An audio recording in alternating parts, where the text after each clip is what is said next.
Fala pessoal, professor Douglas aqui. Vamos continuar nosso estudo de estatística, vendo agora alguns modelos de distribuição de probabilidades, tá? Vamos começar com a distribuição binomial. Só para relembrar, a gente terminou o vídeo passado explicando um pouquinho sobre a árvore de probabilidades, que é uma forma aí para resolver alguns exercícios de probabilidade envolvendo diferentes possibilidades. Então vamos supor o seguinte problema. Eu quero decidir se eu vou pedir um lanche ou se eu vou fazer comida em casa, tá? Então eu vou jogar uma moeda para decidir se vai dar cara ou coroa. Se der cara, eu peço lanche. Se der coroa, eu faço comida em casa. Só que antes de eu lançar a moeda, eu posso decidir por conta própria. Se eu decidir, eu tenho uma possibilidade só, que é a minha escolha. Então não vai ter aí aleatoriedade. Agora, se eu resolver lançar a moeda, eu vou ter duas possibilidades. Pode dar coroa, que vai ter uma chance de dar coroa, ou pode dar cara. Então eu tenho uma chance para cada aí. Agora vamos supor que eu resolva lançar duas vezes a moeda. Então agora eu vou ter vários caminhos aí que eu posso seguir. Eu posso ter o caminho onde eu tiro uma coroa, ou seja, nenhuma cara. Eu posso ter dois caminhos onde eu tiro uma cara. Eu posso ter o caminho onde eu tiro duas caras. Então aí vai depender da minha escolha, se eu quero tirar nenhuma cara, uma cara ou duas caras. Agora se eu tentar lançar a moeda 3 vezes, eu vou ter mais possibilidades. Então vamos dar uma olhada aqui, ó. Eu tenho um caminho onde não cai nenhuma cara, 3 caminhos onde cai uma cara, 3 caminhos onde caem duas caras e um caminho onde cai 3 caras. Eu posso tentar também 4 vezes e aí eu vou ter mais possibilidades, certo? Só que o que a gente enxerga aqui do lado direito é o triângulo de Pascal, né? O que é o triângulo de Pascal? Ele é o triângulo que traz pra gente todas as possibilidades de escolher k elementos num conjunto de n, tá? Onde a ordem não é importante. Essa representação da direita, cada parênteses desse, é uma combinação de n elementos onde eu escolho k. E a gente tem essa formulinha aí para calcular a combinação sem precisar fazer aquela árvore de probabilidades todas. Então, só para lembrar, n fatorial, um número fatorial, que é um número com essa exclamação, é eu pegar esse número e multiplicar ele por todos os seus antecessores até o 1. Então, por exemplo, eu tenho 5 fatorial, é 5 vezes 4 vezes 3 vezes 2 vezes 1, que é 120. Então, vamos voltar para o nosso problema da moeda. Vamos supor que eu vou lançar 6 vezes e para eu poder pedir o lanche que eu quero, eu preciso que caiam exatamente 4 caras. Tá? Eu só vou pedir o lanche se cair 4 caras. Então vamos dar uma olhada aí. Eu tenho 6 lançamentos e eu quero escolher 4 desses 6. Então de quantas formas, quantos caminhos eu vou ter aí? Isso daí vai ser a combinação de 6 escolhe 4. Então ele vai ser 6 fatorial dividido por 6 menos 4 fatorial vezes 4 fatorial. Fazendo as continhas aí, a gente pode abrir o 6 fatorial até chegar no 4 fatorial para cancelar com o 4 fatorial de baixo e a gente obtém 15. Então a gente vai ter 15 possibilidades, 15 casos favoráveis. Só que vamos calcular a probabilidade de acontecer o que eu quero. Então eu vou chamar de P a probabilidade de acontecer o que eu quero e o complementar, que vai ser 1 menos P, é a probabilidade de acontecer o que eu não quero. Então eu tenho aqui 6 casinhas, onde cada casinha vai representar um lançamento e eu quero que em 4 deles aconteça o que eu quero e em 2 vezes não aconteça, porque eu quero exatamente 4 caras. Então a gente pode escrever a probabilidade de obter 4 caras da seguinte forma. Eu vou ter 15, que é a combinação do total de casos ali, né, a permutação de todos os casos favoráveis, vezes meio, que a probabilidade de obter cara é meio, elevado a 4. Por quê? Porque eu tenho 4 casos ali, 4 vezes que eu quero que aconteça cara, e vezes meio também, que agora é a probabilidade de acontecer o que eu não quero, elevado ao que faltar, né, ao que sobrar, que é 6 menos 4, que é 2, certo? Então aí vai dar aproximadamente 23% de chance de eu pedir o lanche, beleza? E aí, se a gente for dar uma olhada nesse exemplo e tentar generalizar ele um pouco, vamos supor agora que eu vou lançar a moeda N vezes e eu quero calcular a probabilidade de sair K caras. Então, essa probabilidade vai ser o quê? O que eu quero vai acontecer K vezes, o que eu não quero vai acontecer o total menos o K, e eu vou ter que fazer todos os caminhos possíveis. Então, eu vou multiplicar pela combinação combinação de N escolhe K. E isso daqui é a distribuição binomial. Então vamos ver alguns exemplos para ficar mais clara essa ideia. O professor Douglas passou uma prova com 10 questões de múltipla escolha e cada uma delas com 5 alternativas. Sabendo que para você passar você precisa acertar pelo menos 6 questões e que sem ter estudado nada você irá marcar ao acaso cada resposta, calcule a probabilidade de você acertar exatamente 6 questões. Então olha só, algumas observações aqui. Primeiro, só tem 2 possibilidades. Ou você vai acertar a questão ou você vai errar a questão.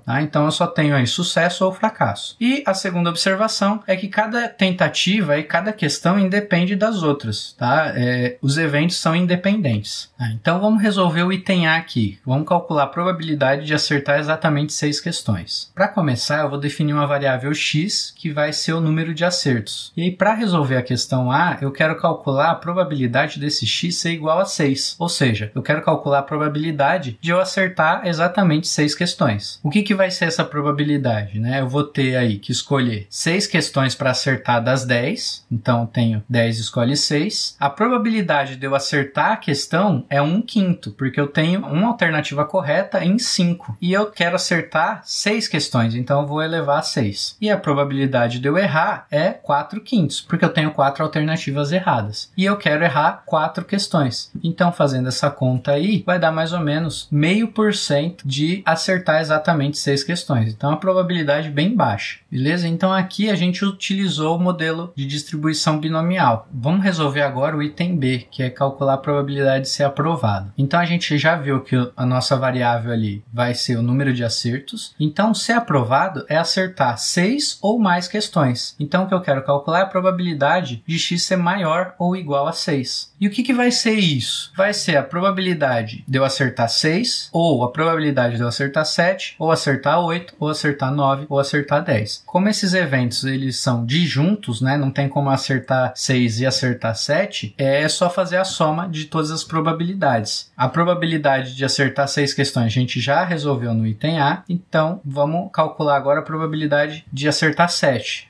Então eu tenho aí 10 questões, eu vou escolher 7 para acertar, então 10 escolhe 7. De novo, a probabilidade de acerto é 1/5, vou elevar a 7 porque eu quero acertar 7. Probabilidade de erro 4/5, vou elevar a 3 porque eu quero errar 3. E aí vai dar essa porcentagem aí. Fazendo a mesma coisa para 8, para 9 e para 10, a gente vai obter as probabilidades de cada um dos acertos que a gente precisa calcular. Substituindo lá e fazendo as continhas, a gente tem uma probabilidade aí de mais ou menos 0,6%. Esse exemplo é legal porque mostra que é importante estudar. Se você for só tentar chutar lá para acertar e passar, você pode ter problemas. Então, só para recapitular, a distribuição binomial ela é dada por essa formulinha, onde n é o número de vezes que o experimento foi realizado, K é o número de sucessos, P é a probabilidade de sucesso e 1 menos P é a probabilidade do fracasso. E quando que eu uso isso? A gente usa quando tem um experimento aleatório que se repete uma quantidade n de vezes e a gente está interessado em saber a probabilidade de um evento específico ocorrer uma quantidade k de vezes. E o que eu preciso para poder usar a distribuição binomial é que o problema seja modelado em apenas 2 situações, ou sucesso ou fracasso, e que todas as tentativas sejam independentes das demais. Então, só para explicar isso daí direitinho, aquilo que a gente está interessado é o que é o sucesso. E tudo que não for do nosso interesse, a gente precisa considerar como fracasso. E a gente precisa saber calcular a probabilidade dessas coisas. Então, num dado, se eu quero tirar 1, a probabilidade de sucesso é 1/6. E a probabilidade de fracasso é 5/6. Bom, pessoal, é isso. Próximo modelo que a gente vai ver é o modelo de Poisson. E bons estudos aí para vocês.